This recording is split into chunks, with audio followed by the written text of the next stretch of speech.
नमस्कार, मैं हूं नीलू। तो बात आज होगी इजराइल की, क्योंकि इसे दो बड़े झटके लगे हैं।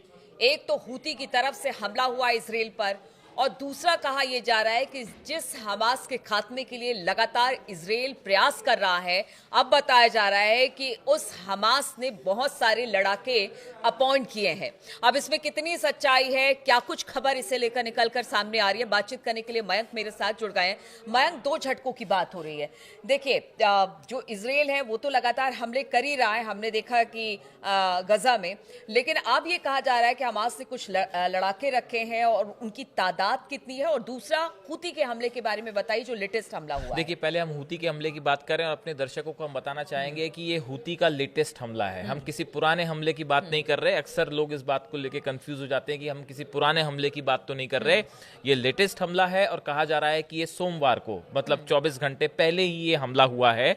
और जो हूतीज की तरफ से जो दावा किया गया है, जो उनके याया सारी जो उनके प्रवक्ता हैं, उनकी तरफ से कहा गया है कि उनकी सेना ने इजराइल पर फिलिस्तीन 2 और जुल्फाकर मिसाइलें दागी हैं।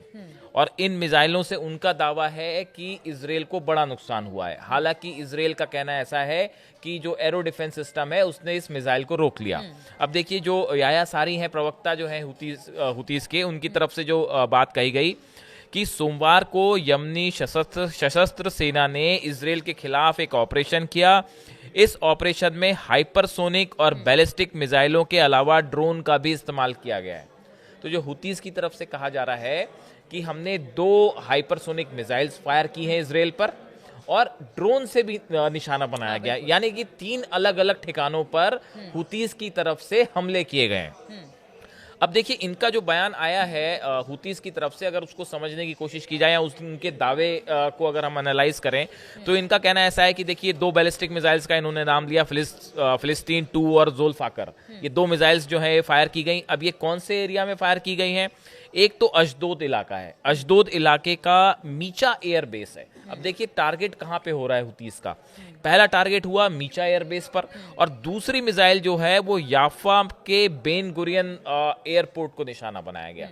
देखिए, ये पहले भी ये कोशिश की गई है लगातार बेन गुरियन एयरपोर्ट को निशाना बनाने की, और एक बार इस बार भी 2 एयरबेसेस को निशाना बनाने की कोशिश की गई है। जैसा हुतीस की तरफ से कहा जा रहा है बार बार कि हम जो है वो इजराइल की सेना को हम टारगेट कर रहे हैं, आम आदमियों को हम टारगेट नहीं करते, सेना को टारगेट कर रहे हैं, ऐसा दावा है हुतीस का। अब दूसरा, इसके अलावा ये भी कहा गया है कि जो अश्कलोन शहर है इजराइल का, यहां पर ड्रोन से अटैक किया गया है। जो ड्रोन है, ड्रोन अटैक था यहां पे। और जो हुतीस का दावा है कि इजरायली ठिकानों को हमने पूरी तरह से नष्ट किया है, ये हुतीस का दावा है। इजराइल की तरफ से, आईडीएफ की तरफ से ये कहा गया है कि जो मिसाइल आई थी, इसकी तस्वीरें भी सामने आई हैं कि इजराइल में देखिए, जैसे ही ये मिसाइल्स इजराइल की सीमा के अंदर आई, अलार्म बजने लगे। पूरे इजराइल के इस इलाके में एक बार फिर जो है वो पैनिक का माहौल था। लोग अपने घरों के बाहर थे, लोग को बेसमेंट की तरफ दौड़ लगा दी लोगों ने। तो इजराइल में एक पैनिक का माहौल फिर से क्रिएट हुआ। इजराइल का दावा है कि एरो डिफेंस सिस्टम ने जो ये बैलिस्टिक मिसाइल्स थी, इनको हवा में ही तबाह कर दिया। ये इजराइल का दावा है। लेकिन इस तरह की जो भी घटनाएं सामने आती हैं, उसमें कुछ दिनों बाद ही तस्वीर निकल के सामने आती है कि इससे कितना नुकसान हुआ, नहीं हुआ। हुतीस का अपना दावा है, इजराइल का अपना दावा है। लेकिन एक बात जो तय है वो ये है कि इस घटना के बाद, इस हमले के बाद, जैसे कि तस्वीरें जो सामने आई, एक तो वो मिसाइल दिखाई दे रही है, जो हाइपरसोनिक मिसाइल है, उसको इंटरसेप्ट करने का दावा इजराइल की तरफ से किया गया। जो तस्वीरें मीडिया में, सोशल मीडिया में आई, उसमें वो मिसाइल दिखाई दे रही है आसमान में इजराइल के। दूसरी चीज, जैसे ही ये मिसाइल एंटर हुई, इजराइल में फिर से एक बार पैनिक का माहौल था।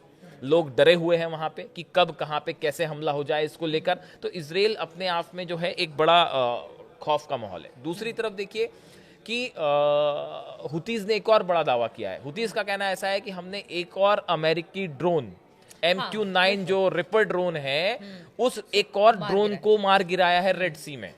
अब ये 9वां हमला होगा, और हुतीस का दावा है कि पिछले कुछ समय के अंदर हमने 9 अमेरिका के ये रिपर 9 जो ड्रोन है, MQ-9 ड्रोन है, ये बहुत आधुनिक ड्रोन है, बेहद कीमती होता है, अरबों रुपए की इसकी कीमत होती है, और ये इन्होंने मार गिराया। साथ ही ये भी कहा गया, ये हुतीस की तरफ से ही कहा गया है कि हमारे ऊपर अमेरिका की तरफ से भी हमला हुआ है और उसमें 6 लोगों के मारे जाने की और 30 लोगों के घायल होने की खबर है। ये हमला संभवतः तब किया गया है रेड सी में जब इजराइल के ऊपर स्ट्राइक हुई। जब हुतीस ने स्ट्राइक की, मिसाइल स्ट्राइक की, तो उसका जवाब देने के लिए जो है वो अमेरिका की तरफ से हमला किया गया, जिसमें जो है इनके 6 लोग मारे गए। तो कुल मिला के हुतीस की तरफ से लेटेस्ट एक नया हमला है जो इजराइल के लिए चुनौती है।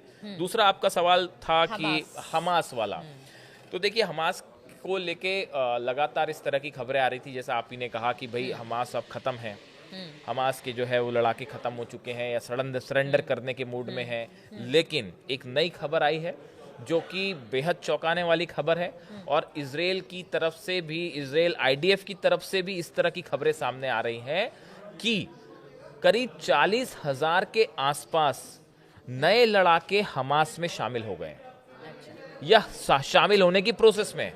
अब ये 40,000 लड़ाके कहां से आए?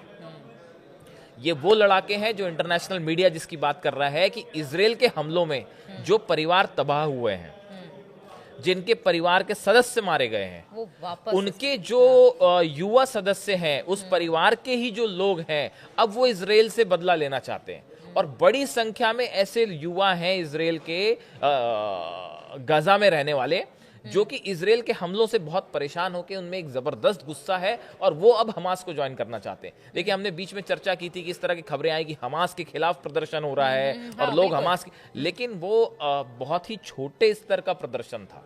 एक बहुत ही एक शहर में, हम गाजा में, एक इलाके में बहुत कम स्तर पे वो हमास के खिलाफ गुस्सा था। बाय एंड लार्ज गजा में आज जो युवा है वहां के, वो इजराइल के खिलाफ ही हैं। और अब जो बताया जा रहा है, जैसे कि इंटरनेशनल मीडिया में खबरें हैं, उनके हवाले से खबर है कि जो 40,000 नए लड़ाकों की बात हो रही है, इसमें बड़ी संख्या में वो युवा हैं जो गजा में हैं और जिनके परिवार के सदस्यों की इजरायली हमलों में मौत हो चुकी है। और इसके अलावा कुछ और संगठन हैं जो मदद कर रहे हैं गजा में हमास की, और इनसे लड़ाके भेजे गए हैं हमास की मदद के लिए। इस तरह से ये जो नए 40,000 लड़ाकों की बात हो रही है, ये अब इजराइल के लिए एक बड़ी चुनौती रहेंगे आगे। बिल्कुल। और देखिए मयंक, चूंकि हमास को खत्म करने की बात हो रही थी, हमास को बहुत हद तक डैमेज किया, हिजबुल्लाह को बहुत हद तक डैमेज किया है, अब हुती है। अब ऐसे में एक खबर आ रही है, देखिए हम दर्शकों को बता देंगे, हमने हर पक्ष रखने की कोशिश हम करते हैं और हम प्योर न्यूज़ देने की कोशिश करते हैं। बहुत ज़्यादा व्यूज़ नहीं होते या फिर हम अपनी कोई राय नहीं रखते हैं। जो खबर आती है, सही खबर आती है, वो हम अपने दर्शकों तक पहुँचाते हैं। एक खबर ये भी आ रही कि हुती के खिलाफ अब अमेरिका खड़ा हो गया है। उसका कहना है कि हमास को हमने डैमेज किया, हमने हिजबुल्लाह को अब बारी हुती की है, क्योंकि हुती इस वक्त बहुत बड़ी चुनौती है, चाहे वो इजराइल के लिए हो या अमेरिका के लिए। रेड सी में तो अमेरिका के लिए एक बहुत बड़ी चुनौती है, क्योंकि देखिए जितने जहाजों से व्यापार होता है या ऑयल एक्सपोर्ट हो रहा है, वो रेड सी से हो रहा है और यहाँ के बड़े हिस्से में हुतीज ने अपना प्रभाव जमा रखा है। ऐसी स्थिति में अमेरिका जो है वो अब शायद एक बड़ा हमला की प्लानिंग कर रहा है, जो आप कहना चाह रहे हैं, हुतीज के खिलाफ बड़े हमले की तैयारी में है और जल्दी हम देख सकते हैं कि एक बड़ा ऑपरेशन हुतीज के खिलाफ हो। लेकिन साथ में हुतीज, देखिए अब पिछले कई समय से ये बात हो रही है कि अमेरिका जो है हुतीज पे अटैक करना चाह रहा है, ऑल आउट वॉर करना चाह रहा है, लेकिन ये इतना आसान भी नहीं है। हुतीज के लिए जो है वो बड़ा सपोर्ट है सना में, यमन में बहुत बड़ा सपोर्ट है। हमने देखा कि लाखों लोग सड़कों पे समर्थन में अमेरिका के खिलाफ प्रदर्शन करते हैं। ऐसे में ये फिक्स आउट करना बड़ा मुश्किल है कि कौन मतलब जो है वो हुती का हिस्सा है और कौन आम नागरिक है। ये डिफरेंशिएट करना इस तरह के वॉर में हमेशा मुश्किल होता है, तो अमेरिका के लिए आसान नहीं है इसे कैरी आउट करना। और लगातार जो है हथियार तो हम जान ही रहे हैं, आप देख ही रहे हैं, हुतीज के पास भी है और वो उनका कहना है कि जब तक आप गाजा पे हमले जारी रखेगा इजराइल, तब तक हम हमले करते रहेंगे। तो ऐसी स्थिति में ये बात ठीक है कि अमेरिका एक बड़े हमले की तैयारी में है। कुल मिला के आने वाले दिनों में हुतीज से निपटना अमेरिका और इजराइल दोनों के लिए एक बड़ी चुनौती रहेगा। बिल्कुल, तो हुती से निपटना अमेरिका और इजराइल के लिए बड़ी चुनौती है, क्योंकि लगातार हमले हुती की तरफ से, चाहे वो इजराइल हो या फिर लाल सागर में अमेरिका के जो युद्धपोत है उस पर किया जा रहा है। अब देखना होगा कि किस तरह से ये जो लड़ाई है वो आगे बढ़ती है, क्योंकि देखिए दूसरी तरफ समझौते की भी बात हो रही है ईरान और अमेरिका के बीच में। एक तरफ बात ये हो रही है कि हमास को पूरी तरह से खत्म किया जाए, वहां पर भी जो खबर हमने दी कि वहां पर भी हमास अब कुछ अपने लड़ाकों को अपॉइंट कर रहा है। अब ऐसे में किस तरह के हालात बनते हैं, किस तरह के सिचुएशन वहां पर बने रहते हैं, लगातार हम आपके सामने ये तमाम अपडेट्स लेकर आते रहेंगे। फिलहाल बहुत बहुत शुक्रिया हमारे साथ जुड़ने के लिए।